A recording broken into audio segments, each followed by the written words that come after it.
جناب عامر بن شعیب اپنے والد سے وہ اپنے دادا سے بیان کرتے ہیں کہ شبابہ بنو فہم کے تعلق دار تھے، یعنی شبابہ چھوٹی برادری کا نام ہے اور فہم بڑے قبیلے کا۔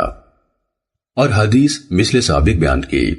مغیرہ کے والد عبد الرحمن بن حارث نے کہا شہد کی ہر 10 مشکوں میں سے ایک مشک دی جائے، اور عمر ابن الخطاب رضی اللہ تعالیٰ عنہ کے عامل سفیان بن عبداللہ ثقفی نے ذکر کیا اور کہا کہ ان کے نام 2 وادیاں لکھ دی گئی تھیں، جبکہ عمر بن حارث نے ایک وادی کا ذکر کیا ہے۔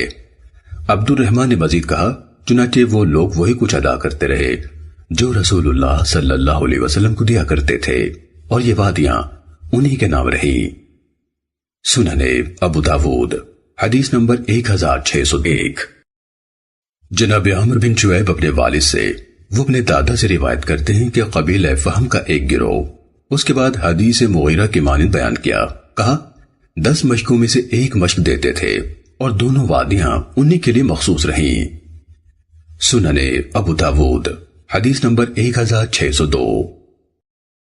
جناب عبد الرحمن بن مسعود بیان کرتے ہیں کہ حضرت سہل بن ابی حثمہ رضی اللہ تعالیٰ عنہ ہماری مجلس میں آئے اور کہا کہ رسول اللہ صلی اللہ علیہ وسلم نے ہمیں حکم دیا تھا جب تم درختوں پر پھلوں کا اندازہ لگا لو تو تم ان کا پھل اتار سکتے ہو، اور اندازہ کیے ہوئے پھل سے تیسرا حصہ چھوڑ دیا کرو، اگر تم تیسرا حصہ نہ چھوڑو تو چوتھا حصہ چھوڑ دیا کرو۔ امام ابو داود رحمہ اللہ فرماتے ہیں کہ اندازہ کرنے والا اپنے عمل کے تخمینے کے باعث تیسرا حصہ چھوڑ دے۔ سنن ابو داود حدیث نمبر 1605۔ حضرت عوف بن مالک رضی اللہ تعالیٰ عنہ سے مروی ہے کہ رسول اللہ صلی اللہ علیہ وسلم ہمارے ہاں مسجد میں تشریف لائے جبکہ آپ کے ہاتھوں میں عصا تھا، اور کسی نے ردی قسم کے خشک سی کھجوروں کا ایک گچھا لٹکا دیا تھا۔ آپ نے اپنی لاٹھی سے اس گچھے میں ٹھوکا دیا اور فرمایا یہ صدقہ کرنے والا اس سے عمدہ بھی صدقہ کر سکتا تھا، اور فرمایا یہ شخص قیامت کے روز ردی کھجوریں ہی کھائے گا۔ سنن ابو داود حدیث نمبر 1608۔ حضرت ابن عباس رضی اللہ تعالیٰ عنہ بیان کرتے ہیں کہ رسول اللہ صلی اللہ علیہ وسلم نے صدقہ فطر کو فرض قرار دیا تاکہ روزے کے لیے لغو اور بیہودہ اقوال و افعال سے پاکیزگی ہو جائے اور مسکینوں کو طعام حاصل ہو، چنانچہ جس نے اسے نماز عید سے پہلے ادا کر دیا تو یہ ایسی زکوٰۃ ہے جو قبول کر لی گئی، اور جس نے اسے نماز کے بعد ادا کیا تو یہ عام صدقات میں سے ایک صدقہ ہے۔ سنن ابو داود حدیث نمبر 1609۔ حضرت ابن عمر رضی اللہ تعالیٰ عنہ بیان کرتے ہیں کہ رسول اللہ صلی اللہ علیہ وسلم نے ہمیں صدقہ فطر کے متعلق حکم فرمایا تھا کہ اسے لوگوں کے نماز عید کی طرف جانے سے پہلے ادا کر دیا جائے۔ نافع نے کہا حضرت ابن عمر رضی اللہ تعالیٰ عنہ اسے عید سے 1-2 دن پہلے ہی ادا کر دیا کرتے تھے۔ سنن ابو داود حدیث نمبر 1610۔ حضرت ابن عمر رضی اللہ تعالیٰ عنہ سے مروی ہے کہ رسول اللہ صلی اللہ علیہ وسلم نے رمضان میں صدقہ فطر فرض فرمایا، اس طرح کہ ہر مسلمان آزاد، غلام، مرد اور عورت کی طرف سے کھجور یا جو کا 1 صاع دیا جائے۔ سنن ابو داود حدیث نمبر 1611۔ حضرت عبداللہ بن عمر رضی اللہ تعالیٰ عنہ سے روایت ہے کہ رسول اللہ صلی اللہ علیہ وسلم نے صدقہ فطر 1 صاع مقرر فرمایا، اور مذکورہ بالا روایت مالک کے ہم معنی بیان کیا، اور مزید کہا چھوٹے اور بڑے کی طرف سے دیا جائے، اور حکم دیا کہ اسے لوگوں کے نماز کے لیے نکلنے سے پہلے ادا کر دیا جائے۔ امام ابو داود رحمہ اللہ نے بیان کیا کہ عبداللہ العمری عن نافع کی روایت میں علی کل مسلم، اور سعید الجمحی بواسطہ عبید اللہ النافع کی روایت میں من المسلمین کے لفظ بیان ہوئے ہیں، مگر مشہور یہ ہے کہ عبید اللہ کی روایت میں من المسلمین کے لفظ نہیں ہیں۔ سنن ابو داود حدیث نمبر 1612۔ حضرت عبداللہ بن عمر رضی اللہ تعالیٰ عنہ نبی صلی اللہ علیہ وسلم سے بیان کرتے ہیں کہ آپ نے صدقہ فطر فرض فرمایا 1 صاع جو یا کھجور کا، جو ہر چھوٹے بڑے، آزاد اور غلام پر واجب ہے۔ موسیٰ بن اسماعیل نے مرد اور عورت کے لفظ بھی کہے۔ امام ابو داود رحمہ اللہ کہتے ہیں کہ اس روایت میں ایوب اور عبداللہ العمری بھی نافع سے ذکرہ او انسا مرد اور عورت کے الفاظ بیان کرتے ہیں۔ سننے ابو داود حدیث نمبر 1613۔ حضرت عبداللہ بن عمر رضی اللہ تعالیٰ عنہ بیان کرتے ہیں کہ لوگ رسول اللہ صلی اللہ علیہ وسلم کے زمانے میں جو، کھجور، بغیر چھلکے کے جو یا کشمش میں سے ایک سا صدقہ فطر ادا کیا کرتے تھے۔ جناب نافع کہتے ہیں حضرت عبداللہ رضی اللہ تعالیٰ عنہ نے کہا کہ جب حضرت عمر رضی اللہ تعالیٰ عنہ کا دور آیا اور گندم کی کثرت ہو گئی تو انہوں نے ان اشیاء کے 1 سا کے بجائے گندم کا آدھا سا مقرر کر دیا۔ سننے ابو داود حدیث نمبر 1614۔ جناب نافع نے کہا کہ حضرت عبداللہ بن عمر رضی اللہ تعالیٰ عنہ نے بیان کیا کہ پھر لوگ گندم کا آدھا سا دینے لگے۔ انہوں نے کہا کہ حضرت عبداللہ کھجور دیا کرتے تھے، مگر 1 سال اہل مدینہ کو کھجور کی تنگی آ گئی تو انہوں نے جو دیے۔ سننے ابو داود حدیث نمبر 1615۔ حضرت ابو سعید خدری رضی اللہ تعالیٰ عنہ بیان کرتے ہیں کہ جب رسول اللہ صلی اللہ علیہ وسلم ہم میں موجود تھے تو ہم ہر چھوٹے بڑے آزاد اور غلام کی طرف سے صدقہ فطر میں طعام، پنیر، جو، کھجور یا کشمش میں سے کسی ایک کا 1 سا دیا کرتے تھے، اور ہم یہ اسی طرح دیتے رہے حتیٰ کہ حضرت معاویہ رضی اللہ تعالیٰ عنہ حج یا عمرے کے لیے آئے اور برسر ممبر لوگوں کو خطبہ دیا۔ من جملہ اور باتوں کے انہوں نے لوگوں سے یہ بھی کہا، میں سمجھتا ہوں کہ شام کے گندم کے 2 مد یعنی آدھا سا کھجور کے 1 سا کے برابر ہیں۔ چنانچہ لوگوں نے ان کی بات لے لی۔ اس پر حضرت ابو سعید خدری رضی اللہ تعالیٰ عنہ نے کہا، میں تو جب تک زندہ ہوں 1 ہی سا دیتا رہوں گا۔ امام ابو داود رحمہ اللہ نے کہا یہ روایت ابن علیہ اور عبدہ وغیرہ نے بسند ابن اسحاق عن عبداللہ بن عثمان بن حکیم بن حزام عن عیاض عن ابی سعید اس کے ہم معنی روایت کی ہے، اور اس میں ایک آدمی نے ابن علیہ کی روایت میں او ساعن من حنطہ یا 1 سا گندم کا ذکر کیا ہے، مگر یہ محفوظ نہیں ہے۔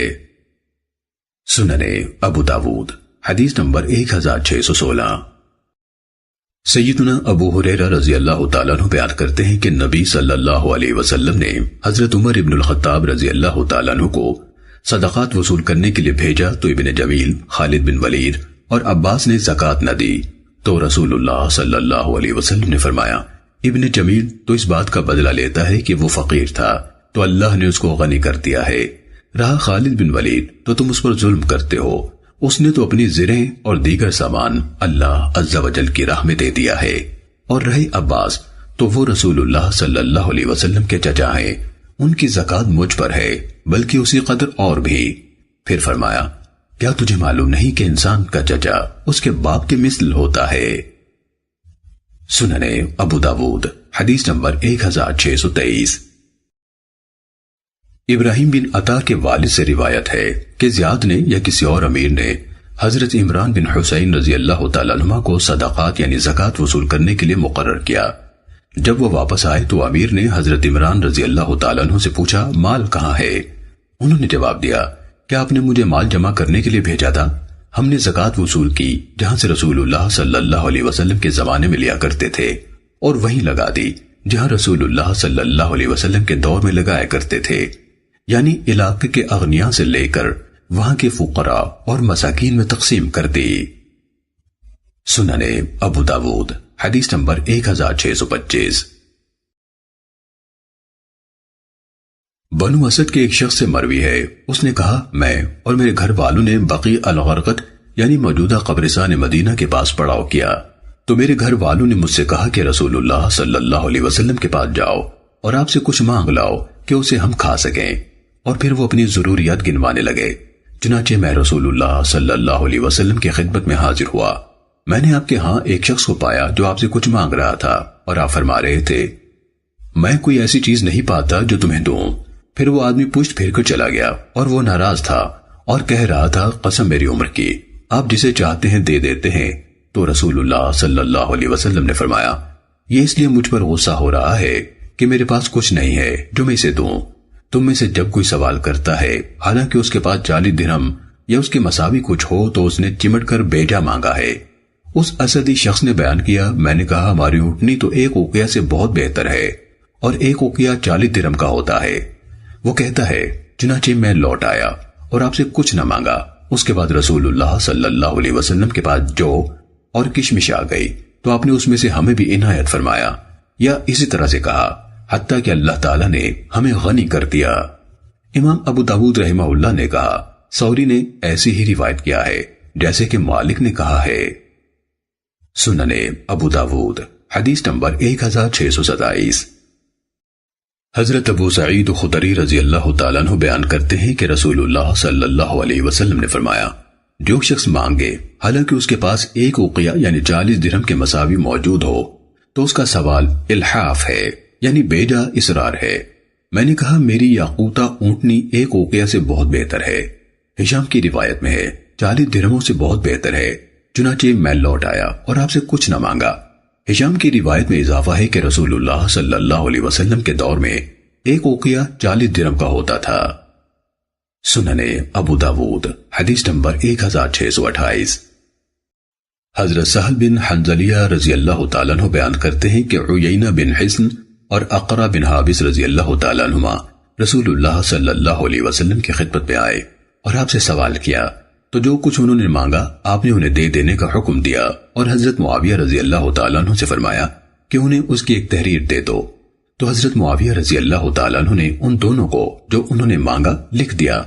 چنانچہ اقرا نے وہ خط لیا، اپنی پگڑی میں لپیٹا اور چل دیا، مگر حضرت عیینہ وہ خط لے کر نبی صلی اللہ علیہ وسلم کے پاس آ گیا جہاں آپ تشریف فرما تھے، اور کہنے لگا اے محمد آپ کا کیا خیال ہے کہ صحیفہ متلمس کی طرح میں یہ خط لے کر اپنے قوم کے پاس چلا جاؤں، نہ معلوم اس میں کیا ہے؟ تو حضرت معاویہ رضی اللہ تعالیٰ عنہ نے اس کی تلمیح کی وضاحت رسول اللہ صلی اللہ علیہ وسلم کے سامنے پیش کی۔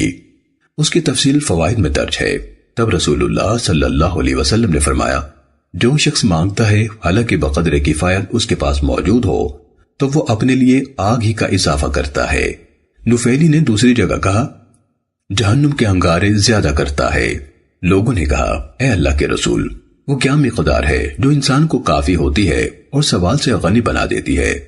دوسری جگہ نفیلی کے الفاظ اس طرح تھے، غنا کی وہ حد کیا ہے جس کے ہوتے ہوئے سوال کرنا لائق نہیں؟ آپ نے فرمایا جس کے پاس صبح و شام کا کھانا موجود ہو۔ نفیلی کے الفاظ دوسری جگہ یہ تھے، جس کے پاس دن اور رات کے لیے پیٹ بھر کھانا موجود ہو۔ امام ابو داود رحمہ اللہ فرماتے ہیں نفیلی نے ہمیں یہ روایت مختصر طور پر اسی طرح بیان کی تھی جو ذکر کی گئی ہے۔ سنن ابو داود حدیث نمبر 1629۔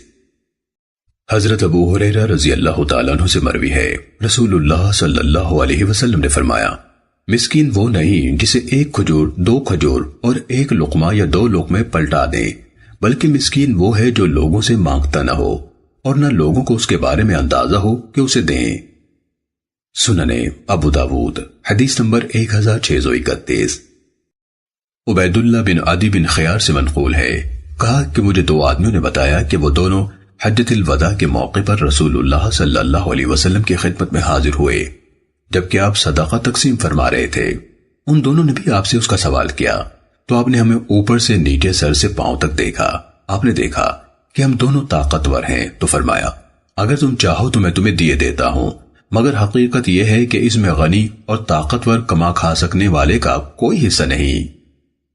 سنن ابو داود حدیث نمبر 1633۔ حضرت عبداللہ بن عمر رضی اللہ تعالیٰ عنہما نبی صلی اللہ علیہ وسلم سے بیان کرتے ہیں آپ نے فرمایا صدقہ کسی غنی کے لیے حلال نہیں ہے اور نہ کسی طاقتور صحیح سالم کے لیے۔ امام ابو داود رحمہ اللہ فرماتے ہیں کہ اس حدیث کو سفیان نے سعد بن ابراہیم سے اسی طرح روایت کیا ہے جیسے کہ ابراہیم بن سعد نے، اور شعبہ نے سعد سے یہ لفظ روایت کیے ہیں لذی مرۃ قوی، یعنی سویٌ کی جگہ قوی کہا، جبکہ نبی صلی اللہ علیہ وسلم سے بعض دیگر احادیث میں لذی مرۃ قوی اور بعض میں لذی مرۃ سوی آیا ہے۔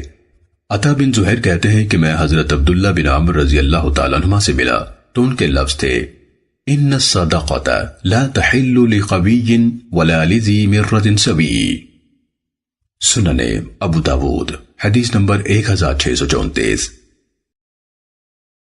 جناب عطا بن یسار رحمہ اللہ تابعی سے منقول ہے کہ رسول اللہ صلی اللہ علیہ وسلم نے فرمایا 5 صورتوں کے علاوہ کسی غنی کے لیے صدقہ حلال نہیں۔ نمبر 1 جو اللہ کی راہ میں غازی اور مجاہد ہو۔ نمبر 2 یا صدقات کا تحصیلدار یعنی وصول کرنے والا ہو۔ نمبر 3، یا چٹی بھرنے والا ہو۔ نمبر 4، یا جو اپنے مال سے صدقے کی چیز خرید لے۔ اور نمبر 5، یا وہ آدمی کہ کوئی مسکین اس کا ہمسایہ ہو، اس مسکین کو صدقہ دیا گیا تو اس نے اس میں سے غنی کو ہدیہ دے دیا ہو۔ سنن ابو داود حدیث نمبر 1635۔ جناب عطا بن یسار حضرت ابو سعید خدری رضی اللہ تعالیٰ عنہ سے روایت کرتے ہیں کہ رسول اللہ صلی اللہ علیہ وسلم نے فرمایا، اور مذکورہ والا حدیث کے ہم معنی بیان کیا۔ امام ابو داود رحمہ اللہ کہتے ہیں کہ اس حدیث کو ابن عیینہ نے زید سے اسی طرح روایت کیا جیسے کہ مالک نے کہا، اور ثوری نے زید سے روایت کرتے ہوئے کہا، حدثنی السبت عن النبی صلی اللہ علیہ وسلم، یعنی ایک بااعتماد آدمی نے میرے سامنے نبی صلی اللہ علیہ وسلم کی حدیث بیان کی۔ سنن ابو داود حدیث نمبر 1636۔ حضرت سہل بن ابی حسمہ انصاری رضی اللہ تعالیٰ عنہ نے خبر دی کہ نبی صلی اللہ علیہ وسلم نے ان کو صدقے کے اونٹوں سے دیت ادا کی تھی، یعنی اس انصاری کی دیت جو خیبر میں قتل کر دیا گیا تھا۔ سنن ابو داود حدیث نمبر 1638۔ حضرت سمورہ رضی اللہ تعالیٰ عنہ نبی صلی اللہ علیہ وسلم سے بیان کرتے ہیں کہ آپ نے فرمایا، سوال کرنا اپنے آپ کو نوچنا ہے، اس سے انسان اپنا چہرہ چھیلتا اور نوچتا ہے، چنانچہ جو چاہے اپنے چہرے کی آبرو باقی رکھے اور جو چاہے ضائع کر دے۔ تاہم اگر کوئی حکمران سے سوال کرے یا بہت ہی لاچار ہو جائے تو کوئی مضائقہ نہیں۔ سنن ابو داود حدیث نمبر 1639۔ حضرت قبیصہ بن مخارق ہلالی رضی اللہ تعالیٰ عنہ بیان کرتے ہیں کہ ایک دفعہ میں کسی کا ضامن بن گیا، پھر میں نبی صلی اللہ علیہ وسلم کی خدمت میں حاضر ہوا تو آپ نے فرمایا، قبیصہ ٹھہرے رہو حتیٰ کہ ہمارے پاس کوئی صدقہ آ جائے تو ہم اس میں سے تمہیں دینے کا حکم دیں۔ پھر فرمایا، اے قبیصہ، سوال کرنا حلال نہیں سوائے 3 میں سے ایک کے، کسی نے کوئی ضمانت لی ہو تو اس کے لیے سوال کرنا جائز ہے حتیٰ کہ اپنی ضرورت پوری کر لے، پھر رک جائے۔ دوسرا وہ آدمی کہ اس پر کوئی ایسی آفت یا مصیبت آ پڑی جس نے اس کا مال تباہ کر دیا، تو ایسے شخص کے لیے سوال کرنا حلال ہے حتیٰ کہ گزارے کے لائق اپنی ضروریات حاصل کر لے۔ اور تیسرا وہ آدمی جسے انتہائی احتیاج نے آ لیا ہو حتیٰ کہ اس کی قوم کے 3 عقل مند افراد کہہ دے کہ فلاں از حد لاچار ہو گیا ہے، تو اسے بھی سوال کرنا حلال ہے حتیٰ کہ گزران حاصل کر لے اور پھر رک جائے۔ ان صورتوں کے علاوہ سوال کرنا اے قبیصہ حرام ہے، مانگنے والا حرام کھاتا ہے۔ سنن ابو داود حدیث نمبر 1640۔ حضرت انس بن مالک رضی اللہ تعالیٰ عنہ سے مروی ہے کہ ایک انصاری نبی صلی اللہ علیہ وسلم کی خدمت میں آیا، وہ کچھ مانگ رہا تھا۔ آپ نے فرمایا، کیا تمہارے گھر میں کچھ نہیں ہے؟ کہنے لگا، کیوں نہیں، ایک کملی سی ہے، اس کا ایک حصہ اوڑھ لیتے ہیں اور کچھ بچھا لیتے ہیں، اور ایک پیالہ ہے جس سے پانی پیتے ہیں۔ آپ نے فرمایا، یہ دونوں میرے پاس لے آؤ۔ چنانچہ وہ لے آیا تو رسول اللہ صلی اللہ علیہ وسلم نے انہیں اپنے ہاتھ میں لیا اور فرمایا، کون یہ چیزیں خریدتا ہے؟ ایک شخص نے کہا، میں انہیں 1 درہم میں لیتا ہوں۔ آپ نے فرمایا، 1 درہم سے زیادہ کون دیتا ہے؟ آپ نے 2 یا 3 بار فرمایا۔ ایک اور شخص نے کہا، میں ان کے 2 درہم دیتا ہوں۔ چنانچہ آپ نے دونوں چیزیں اسے دے دی اور 2 درہم لے لیے، اور وہ دونوں اس انصاری کو دے دیے اور اس سے فرمایا، 1 درہم کا طعام خریدو اور اپنے گھر والوں کو دے آؤ، اور دوسرے سے کلہاڑا خرید کر میرے پاس لے آؤ۔ چنانچہ وہ لے آیا تو آپ نے اس میں اپنے دست مبارک سے دستہ ٹھونک دیا اور فرمایا، جاؤ لکڑیاں کاٹو اور بیچو، اور 15 دن تک میں تمہیں نہ دیکھوں۔ چنانچہ وہ شخص چلا گیا، لکڑیاں کاٹتا اور فروخت کرتا رہا، پھر آیا اور اسے 10 درہم ملے تھے۔ کچھ کا اس نے کپڑا خریدا اور کچھ سے کھانے پینے کی چیزیں، تو رسول اللہ صلی اللہ علیہ وسلم نے فرمایا، یہ اس سے بہتر ہے کہ مانگنے سے تیرے چہرے پر قیامت کے دن داغ ہوں۔ بلا شبہ مانگنا روا نہیں ہے سوائے 3 آدمیوں کے، از حد فقیر محتاج خاک نشین کے، یا بے چینی میں مبتلا قرضدار کے، یا دیت میں پڑے خون والے کے جس پر خون کی دیت لازم ہو۔ سنن ابو داود حدیث نمبر 1641۔ جناب ابو مسلم خولانی سے مروی ہے کہ مجھے ایک حبیب یعنی پیارے اور امین شخص نے حدیث بیان کی، وہ میرے محبوب اور میرے نزدیک امین ہیں، یعنی حضرت عوف بن مالک رضی اللہ تعالیٰ عنہ۔ وہ بیان کرتے ہیں کہ ہم رسول اللہ صلی اللہ علیہ وسلم کی خدمت میں 7 یا 8 یا 9 افراد تھے، تو آپ نے فرمایا، کیا تم اللہ کے رسول صلی اللہ علیہ وسلم سے بیعت نہیں کر لیتے؟ حالانکہ ابھی ہم تازہ بیعت کر چکے تھے۔ ہم نے کہا ہم بیعت کر چکے ہیں، مگر آپ نے اپنی بات 3 بار دہرائی تو ہم نے اپنے ہاتھ بڑھا دیے اور آپ سے بیعت کی۔ ایک شخص نے کہا، اے اللہ کے رسول، ہم اس سے پہلے آپ سے بیعت کر چکے ہیں، تو اب کس بات پر بیعت کریں؟ آپ نے فرمایا اس بات پر کہ اللہ ہی کی عبادت کرو گے، اس کے ساتھ کسی چیز کو شریک نہیں کرو گے، 5 نمازیں ادا کرو گے اور احکام شریعت اور حکام کی بات سنو گے اور مانو گے۔ اور ایک بات آہستہ سے فرمائی، لوگوں سے کچھ نہیں مانگو گے۔ بیان کیا کہ پھر ان لوگوں کا حال یہ تھا کہ اگر کسی کی کوئی چھڑی بھی گر جاتی تو وہ کسی اور کو یہ نہ کہتا تھا کہ یہ اٹھا کر مجھے دے دو۔ امام ابو داود رحمہ اللہ فرماتے ہیں، ہشام کی حدیث کو سعید کے سوا کسی اور نے روایت نہیں کیا۔ سنن ابو داود حدیث نمبر 1642۔ حضرت ثوبان سے مروی ہے اور یہ رسول اللہ صلی اللہ علیہ وسلم کے مولا یعنی غلام اور خادم تھے۔ بیان کرتے ہیں کہ رسول اللہ صلی اللہ علیہ وسلم نے فرمایا، کون ہے جو مجھے یہ ضمانت دے کہ وہ لوگوں سے کچھ نہیں مانگے گا تو میں اس کے لیے جنت کی ضمانت دوں؟ تو حضرت ثوبان نے کہا، میں۔ چنانچہ وہ کسی سے کچھ نہ مانگا کرتے تھے۔ سنن ابو داود حدیث نمبر 1643۔ حضرت ابو سعید خدری رضی اللہ تعالیٰ عنہ سے مروی ہے کہ انصار کے کچھ لوگوں نے رسول اللہ صلی اللہ علیہ وسلم سے سوال کیا تو آپ نے ان کو عنایت فرمایا۔ انہوں نے پھر سوال کیا تو آپ نے اور دیا، حتیٰ کہ جو کچھ آپ کے پاس تھا جب سب ختم ہو گیا تو آپ نے فرمایا، میرے پاس جو مال بھی ہوگا وہ میں تم سے ہرگز بچا کر نہیں رکھوں گا، اور جو سوال سے بچے گا اللہ اسے بچائے گا، جو غنا اختیار کرے گا اللہ اس کو غنی بنا دے گا، اور جو کوئی صبر کرے گا اللہ اسے صابر بنا دے گا، اور صبر سے بڑھ کر کوئی ایسی نعمت وسیع نہیں ہے جو اللہ نے کسی کو دی ہو۔ سنن ابو داود حدیث نمبر 1644۔ حضرت عبداللہ بن مسعود رضی اللہ تعالیٰ عنہ سے روایت ہے، رسول اللہ صلی اللہ علیہ وسلم نے فرمایا، جسے انتہائی شدید حاجت آ پڑے اور اس نے اسے لوگوں پر پیش کر دیا تو اس کی وہ حاجت دور نہ ہوگی، اور جس نے اسے اللہ پر پیش کیا تو ان قریب اللہ تعالیٰ اسے بے پرواہ کر دے گا۔ یا تو جلد ہی موت آ جائے گی اور دنیا کے بکھیڑوں سے جان چھوٹ جائے گی، یا جلد ہی غنی ہو جائے گا اور کسی کی احتیاج نہ رہے گی۔ سنن ابو داود حدیث نمبر 1645۔ حضرت ابن سعدی رضی اللہ تعالیٰ عنہ بیان کرتے ہیں، حضرت عمر رضی اللہ تعالیٰ عنہ نے مجھے صدقات کا تحصیلدار بنا کر بھیجا۔ جب میں اس کام سے فارغ ہو کر آیا اور جمع ہونے والے صدقات ان کو پیش کیے تو انہوں نے میرے بارے میں حکم دیا کہ اسے اس کا حق الخدمت دیا جائے۔ میں نے کہا، نہیں، میں نے یہ کام اللہ کے لیے کیا ہے اور میرا اجر اللہ پر ہے۔ انہوں نے فرمایا، جو تمہیں دیا جا رہا ہے وہ لے لو۔ میں نے بھی رسول اللہ صلی اللہ علیہ وسلم کے زمانے میں اسی قسم کا کام کیا تھا تو آپ نے مجھے اس کا حق الخدمت دیا تھا۔ میں نے بھی تمہاری طرح کا جواب دیا تھا تو رسول اللہ صلی اللہ علیہ وسلم نے مجھ سے فرمایا تھا، جب تمہیں کوئی چیز بن مانگے دی جائے تو لے لو اور کھاؤ اور صدقہ کرو۔ سنن ابو داود حدیث نمبر 1647۔ حضرت عبداللہ بن عمر رضی اللہ تعالیٰ عنہما سے مروی ہے کہ رسول اللہ صلی اللہ علیہ وسلم نے برسر منبر فرمایا، جبکہ آپ صدقہ اور اس سے بچنے کی فضیلت اور سوال کرنے کی مذمت بیان کر رہے تھے، فرمایا، اوپر والا ہاتھ نیچے والے ہاتھ سے بہتر ہے۔ اوپر والا ہاتھ خرچ کرنے والا ہوتا ہے اور نیچے والا ہاتھ سوالی۔ امام ابو داود رحمہ اللہ فرماتے ہیں کہ اس روایت میں ایوب پر جو نافع سے روایت کرتے ہیں اختلاف کیا گیا ہے۔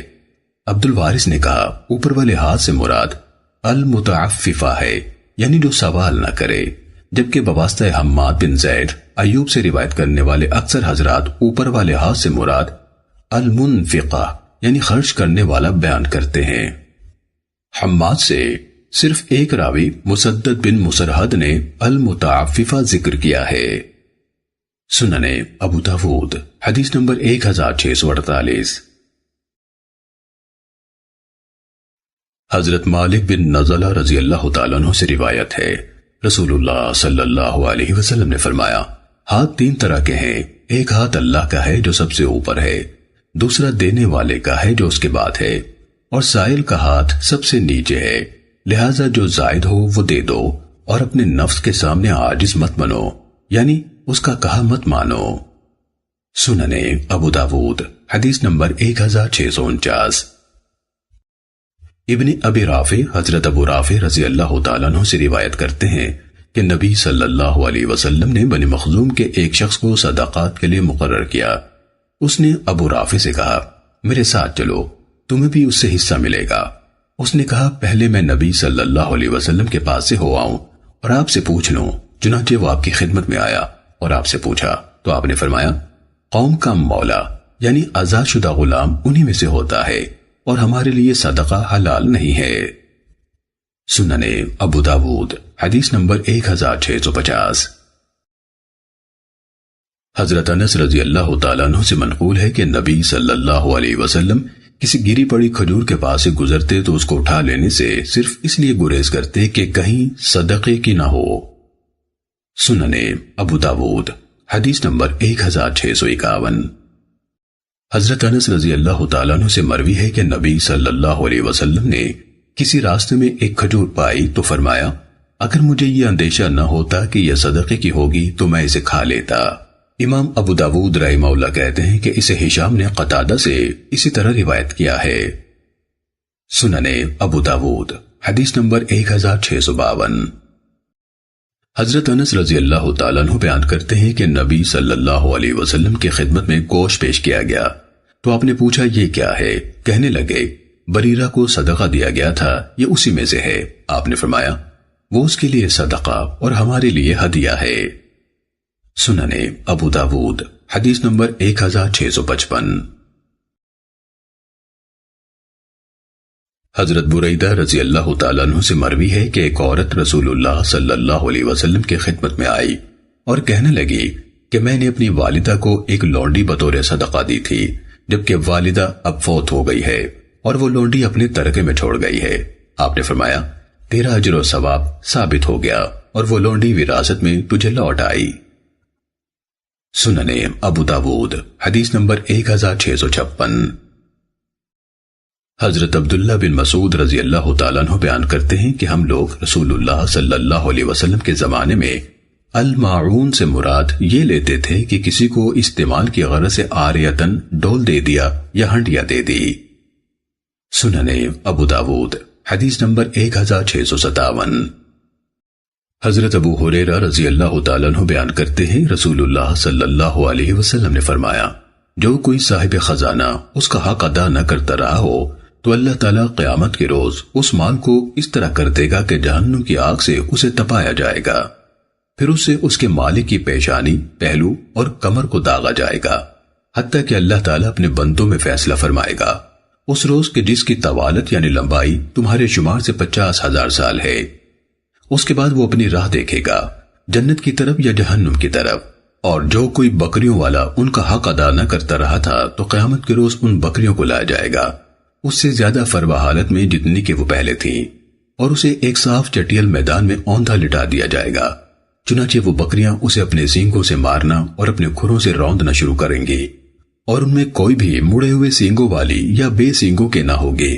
جو ہی ان کا ایک چکر پورا ہوگا اور آخری بکری گزرے گی پہلے والی کو اس پر لوٹایا جائے گا، حتیٰ کہ اللہ تعالیٰ اپنے بندوں میں فیصلہ فرمائے گا اس دن کے جس کی طوالت تمہارے حساب سے 50,000 سال ہے۔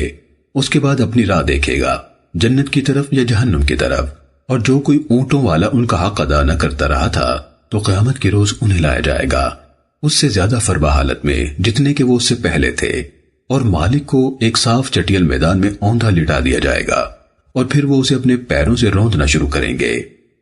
جو ہی ان کا ایک چکر پورا ہو کر آخری اونٹ گزرے گا پہلے والے کو لوٹایا جائے گا، حتیٰ کہ اللہ تعالیٰ اپنے بندوں میں فیصلہ فرمائے گا اس دن کہ جس کی طوالت تمہارے شمار میں 50,000 سال ہے، پھر اس کے بعد وہ اپنی راہ دیکھے گا جنت کی طرف یا جہنم کی طرف۔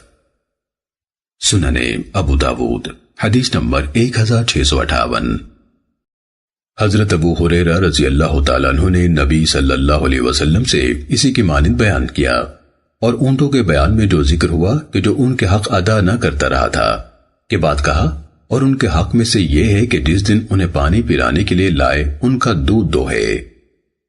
سننے ابو داود حدیث نمبر 1659۔ حضرت ابو ہریرہ رضی اللہ تعالیٰ عنہ سے روایت ہے، انہوں نے رسول اللہ صلی اللہ علیہ وسلم سے اسی مذکورہ بالا قصے کی مانند سنا۔ شاگرد نے حضرت ابو ہریرہ رضی اللہ تعالیٰ عنہ سے پوچھا کہ اونٹوں کا کیا حق ہے؟ انہوں نے کہا، تو بہترین اونٹ دے دے، اللہ کی راہ میں زیادہ دودھ دینے والی اونٹنیاں دیا کر دے، کوئی سواری عاریتن دے دے اور جفتی کے لیے نر دے دے اور لوگوں کو دودھ پلا دے۔ سننے ابو داود حدیث نمبر 1660۔ جناب عبید بن عمیر رحمہ اللہ تابعی بیان کرتے ہیں کہ ایک شخص نے کہا، اے اللہ کے رسول، اونٹوں کا کیا حق ہے؟ تو مذکورہ بالا کی مانند ذکر کیا اور مزید کہا، اس کا ڈول عاریتن دے دینا۔ سننے ابو داود حدیث نمبر 1661۔ حضرت جابر بن عبداللہ رضی اللہ تعالیٰ عنہ سے مروی ہے کہ نبی صلی اللہ علیہ وسلم نے کھجوروں کا پھل توڑنے والے سب لوگوں کو حکم دیا تھا کہ جو کوئی 10 وسق کھجور کاٹے وہ ایک خوشہ مساکین کے لیے مسجد میں لٹکا دیا کرے۔ سننے ابو داود حدیث نمبر 1662۔ حضرت ابو سعید خدری رضی اللہ تعالیٰ عنہ بیان کرتے ہیں کہ ہم ایک سفر میں رسول اللہ صلی اللہ علیہ وسلم کے ساتھ تھے کہ ایک آدمی اپنی اونٹنی پر آیا اور اسے دائیں بائیں گھمانے لگا، تو رسول اللہ صلی اللہ علیہ وسلم نے فرمایا، جس کے پاس کوئی زائد سواری ہو وہ اس شخص کو دے دے جس کے پاس سواری نہ ہو، اور جس کے پاس کھانے پینے کی کوئی زائد چیز ہو وہ اس شخص کو دے دے جس کے پاس توشہ نہ ہو۔ آپ کی اس ارشاد سے ہم نے یہ سمجھا کہ ہمارے زائد اموال میں ہمارا کوئی حق نہیں ہے۔ سننے ابو داود حدیث نمبر 1663۔ حضرت حسین بن علی رضی اللہ تعالیٰ عنہما سے روایت ہے، رسول اللہ صلی اللہ علیہ وسلم نے فرمایا، سائل کا حق ہے خواہ وہ گھوڑے ہی پر سوار ہو کر آئے۔ سننے ابو داود حدیث نمبر 1665۔ حضرت حسین رضی اللہ تعالیٰ عنہ نے اپنے والد حضرت علی رضی اللہ تعالیٰ عنہ سے انہوں نے نبی صلی اللہ علیہ وسلم سے مذکورہ بالا حدیث کے مثل روایت کیا۔ سننے ابو داود حدیث نمبر 1666۔ حضرت ام بجید رضی اللہ تعالیٰ عنہ سے روایت ہے، اور وہ ان عورتوں میں سے تھیں جنہوں نے رسول اللہ صلی اللہ علیہ وسلم سے بیعت کی تھی۔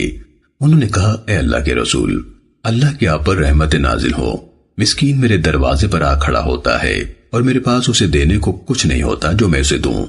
آپ نے فرمایا، اگر تمہیں اسے دینے کو کچھ نہ ملے اور تمہارے پاس بکری کا جلا ہوا کھر ہی ہو تو وہی اس کے ہاتھ میں دے دو۔ سننے ابو داود حدیث نمبر 1667۔ حضرت اسماء بنت ابی بکر رضی اللہ تعالیٰ عنہ سے روایت ہے، بیان کرتی ہیں کہ قریش کے ساتھ معاہدہ حدیبیہ کے دنوں میں میری والدہ میرے پاس مدینے میں آئی جبکہ وہ اسلام کو ناپسند کرتی تھی اور مشرکہ تھی۔ میں نے پوچھا، اے اللہ کے رسول، میری والدہ میرے ہاں آئی ہے اور اسلام کو ناپسند کرتی ہے اور مشرکہ ہے، کیا میں اس کے ساتھ حسن سلوک کروں؟ آپ نے فرمایا، ہاں، اپنی ماں کے ساتھ حسن سلوک اور صلہ رحمی کا معاملہ کرو۔ سننے ابو داود حدیث نمبر 1668۔ حضرت ابو سعید خدری رضی اللہ تعالیٰ عنہ بیان کرتے ہیں کہ ایک آدمی مسجد میں داخل ہوا تو نبی صلی اللہ علیہ وسلم نے لوگوں کو حکم دیا کہ کپڑے دو، یعنی صدقے کے طور پر، اور اس آنے والے کے بارے میں فرمایا کہ اسے 2 کپڑے دے دو۔ آپ نے پھر دوبارہ صدقے کی ترغیب دی تو اس شخص نے بھی اپنا ایک کپڑا پھینک دیا۔ آپ نے اسے ڈانٹ کر فرمایا، اپنا کپڑا اٹھا لو۔ سننے ابو داود حدیث نمبر 1675۔ حضرت ابو ہریرہ رضی اللہ تعالیٰ عنہ بیان کرتے ہیں کہ رسول اللہ صلی اللہ علیہ وسلم نے فرمایا، بلا شبہ بہترین صدقہ وہ ہے جو غنا یعنی لوگوں سے بے نیازی کو باقی رہنے دے، یا یہ کہ اس کیفیت میں صدقہ کیا جائے کہ خود محتاج اور ضرورت مند نہ ہو بلکہ غنی ہو، اور ان سے شروع کرو کہ جن کی کفالت کے تم ذمہ دار ہو۔ سننے ابو داود حدیث نمبر 1676۔ حضرت ابو ہریرہ رضی اللہ تعالیٰ عنہ سے منقول ہے، انہوں نے پوچھا کہ اے اللہ کے رسول، کون سا صدقہ افضل ہے؟ آپ نے فرمایا، کم مال والے کا محنت مشقت کر کے دینا، اور شروع ان سے کرو جن کی کفالت کے تم ذمہ دار ہو۔ سننے ابو داود حدیث نمبر 1677۔ حضرت عمر ابن الخطاب رضی اللہ تعالیٰ عنہ بیان کرتے ہیں کہ ایک دن رسول اللہ صلی اللہ علیہ وسلم نے ہمیں صدقہ کرنے کا حکم دیا۔ اس موقع پر میرے پاس مال بھی تھا، چنانچہ میں نے دل میں کہا اگر میں ابو بکر رضی اللہ تعالیٰ عنہ سے سبقت لینا چاہوں تو آج لے سکتا ہوں۔ چنانچہ میں اپنا آدھا مال آپ کی خدمت میں لے آیا۔ رسول اللہ صلی اللہ علیہ وسلم نے پوچھا تم نے اپنے گھر والوں کے لیے کیا باقی چھوڑا ہے؟ میں نے کہا اسی قدر چھوڑ آیا ہوں۔ پھر حضرت ابو بکر رضی اللہ تعالیٰ عنہ اپنا کل مال آپ کے پاس لے آئے۔ رسول اللہ صلی اللہ علیہ وسلم نے ان سے پوچھا تم نے اپنے گھر والوں کے لیے کیا باقی چھوڑا ہے؟ کہا میں نے ان کے لیے اللہ اور اس کے رسول کو چھوڑا ہے۔ تب مجھے کہنا پڑا میں کسی شے میں کبھی بھی ان سے نہیں بڑھ سکتا۔ سننے ابو داود حدیث نمبر 1678۔ حضرت عبداللہ بن عامر رضی اللہ تعالیٰ عنہ بیان کرتے ہیں رسول اللہ صلی اللہ علیہ وسلم نے فرمایا 40 خصلتوں میں سے سب سے اعلیٰ خصلت دودھ کی بکری ہدیہ کرنا ہے۔ جو کوئی بندہ ان کے ثواب کی امید اور ان پر کیے گئے وعدے کی تصدیق کی بنا پر کسی ایک پر بھی عمل کر لے تو اللہ اسے اس کے سبب جنت میں داخل فرمائے گا۔ امام ابو داود رحمہ اللہ فرماتے ہیں کہ مسدد کی روایت میں حسان بن عطیہ نے کہا ہم نے دودھ کی بکری کے ہدیے کے علاوہ دیگر اعمال مثلا سلام۔ سننے ابو داود حدیث نمبر 1683۔ حضرت ابو موسیٰ رضی اللہ تعالیٰ عنہ بیان کرتے ہیں رسول اللہ صلی اللہ علیہ وسلم نے فرمایا بلا شبہ امانت دار خزانچی جو مالک کے حکم کے مطابق دل کی خوشی سے پورا پورا دے یہاں تک کہ جس کے متعلق کہا گیا ہے اسے دے دے، وہ 2 صدقہ کرنے والوں میں سے ایک ہے، ایک اصل مالک جس نے دینے کا حکم دیا اور دوسرا یہ جس نے ادا کیا۔ سننے ابو داود حدیث نمبر 1684۔ حضرت عائشہ رضی اللہ تعالیٰ عنہ سے روایت ہے انہوں نے کہا رسول اللہ صلی اللہ علیہ وسلم نے فرمایا بیوی جب اپنے شوہر کے گھر سے خرچ کرے یعنی صدقہ دے جبکہ اسراف کرنے والی نہ ہو تو اسے صدقہ کرنے کا اور اس کے شوہر کو کما لانے کا ثواب ہے اور اس کے خزانچی کو بھی اسی قدر ہے۔ ان میں سے کوئی بھی کسی کا اجر کم نہیں کرتا۔ سننے ابو داود حدیث نمبر 1685۔ حضرت ابو ہریرہ رضی اللہ تعالیٰ عنہ سے مروی ہے رسول اللہ صلی اللہ علیہ وسلم نے فرمایا جب عورت اپنے خاوند کی کمائی سے اس کے کہے بغیر صدقہ دے تو اسے اس کے شوہر کا آدھا ثواب ہے۔ سننے ابو داود حدیث نمبر 1687۔ حضرت ابو ہریرہ رضی اللہ تعالیٰ عنہ سے پوچھا گیا کہ کیا عورت اپنے شوہر کے گھر سے صدقہ دے یا نہ دے؟ انہوں نے کہا نہیں، اپنے حصے کے خرچ سے دے سکتی ہے جو شوہر نے اسے دیا ہو، اور اجر ان دونوں کے مابین ہوگا، اور اس کے لیے حلال نہیں کہ شوہر کے مال سے اس کی اجازت کے بغیر صدقہ کرے۔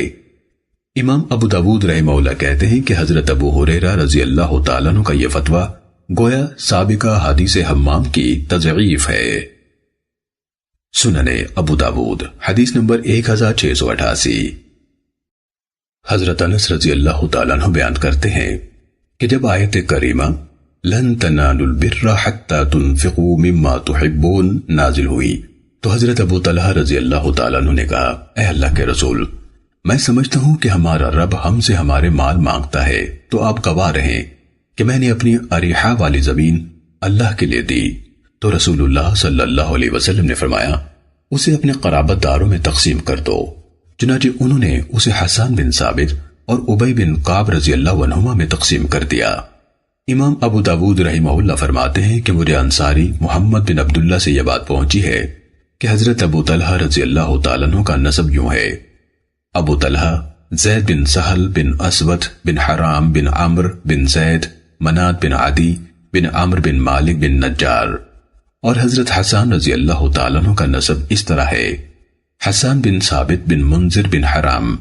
ابو طلحہ اور حسان دونوں تیسرے باپ یعنی پردادا حرام پر جمع ہوتے ہیں، اور ابی رضی اللہ تعالیٰ عنہ کا نسب یہ ہے ابی بن کعب بن قیس بن عتیق بن زید بن معاویہ بن عمر بن مالک بن نجار۔ عمر بن مالک ان تینوں کو جمع کرتا ہے یعنی حسان، ابو طلحہ اور ابی کو۔ انصاری نے وضاحت کی کہ ابی اور ابو طلحہ میں چھٹے باپ میں جا کر رشتہ جڑتا ہے۔ سننے ابو داود حدیث نمبر 1689۔ ام المومنین حضرت میمونہ رضی اللہ تعالیٰ عنہ سے روایت ہے، وہ بیان کرتی ہیں کہ میری ایک لونڈی تھی، میں نے اسے آزاد کر دیا، پھر رسول اللہ صلی اللہ علیہ وسلم میرے ہاں تشریف لائے، میں نے آپ کو بتایا تو آپ نے فرمایا اللہ تجھے جزا دے، تاہم تو اگر اسے اپنے ماموں کو دے دیتی تو تیرے لیے زیادہ ثواب ہوتا۔ سنن ابو داود حدیث نمبر 1690۔ حضرت ابو ہریرہ رضی اللہ تعالیٰ عنہ بیان کرتے ہیں کہ نبی صلی اللہ علیہ وسلم نے صدقہ کرنے کا حکم دیا تو ایک شخص نے کہا اے اللہ کے رسول، میرے پاس 1 دینار ہے۔ آپ نے فرمایا اپنی جان پر صدقہ کر۔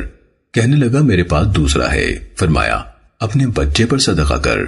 کہنے لگا میرے پاس ایک اور ہے۔ فرمایا اپنی بیوی پر صدقہ کر۔ لفظ زوجتی کا یا زوجی کا فرمایا۔ کہنے لگا میرے پاس ایک اور ہے۔ فرمایا اپنے خادم پر صدقہ کر۔ کہنے لگا میرے پاس ایک اور ہے۔ فرمایا تو اس کے متعلق بہتر جانتا ہے کہ کہاں اور کس پر خرچ کرنا ہے۔ سنن ابو داود حدیث نمبر 1691۔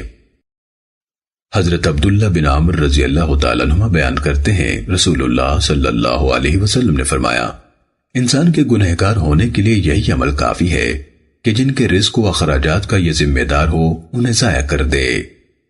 سنن ابو داود حدیث نمبر 1692۔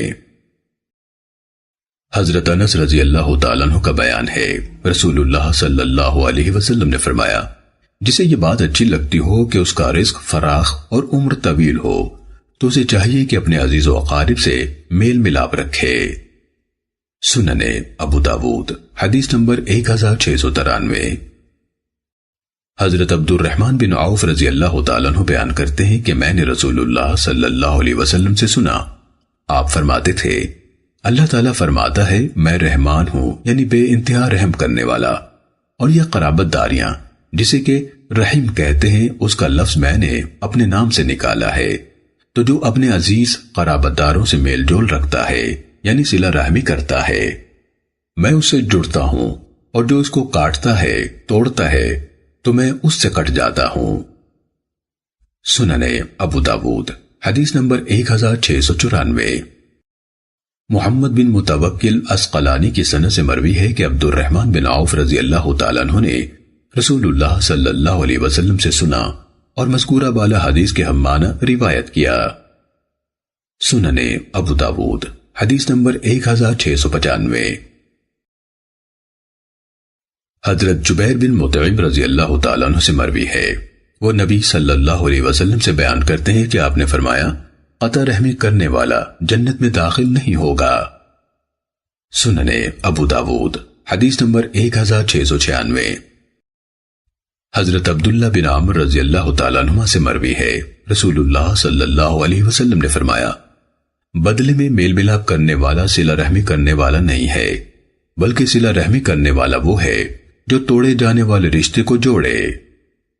سنن ابو داود حدیث نمبر 1697۔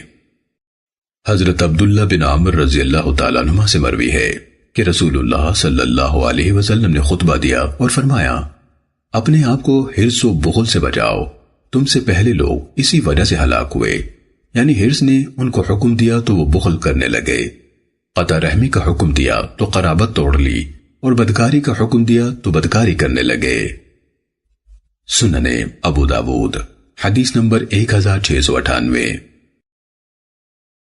حضرت اسماء بنت ابی بکر رضی اللہ تعالیٰ عنہ بیان کرتی ہیں کہ میں نے کہا اے اللہ کے رسول، میرے پاس بس وہی ہوتا ہے جو میرے شوہر زبیر گھر میں لے آئے، تو کیا میں اس سے دے دیا کروں؟ آپ نے فرمایا اسماء دو، اور باندھ باندھ کر مت رکھو، ورنہ تم پر بھی تمہارا رزق باندھ دیا جائے گا۔ سنن ابو داود حدیث نمبر 1699۔ حضرت عائشہ رضی اللہ تعالیٰ عنہ سے روایت ہے کہ انہوں نے کئی مساکین کو شمار کیا یا کئی صدقات گنوائے تو رسول اللہ صلی اللہ علیہ وسلم نے ان سے فرمایا عائشہ دو اور گنو نہیں، ورنہ تمہیں بھی گن گن کر دیا جائے گا۔ سنن ابو داود حدیث نمبر 1700۔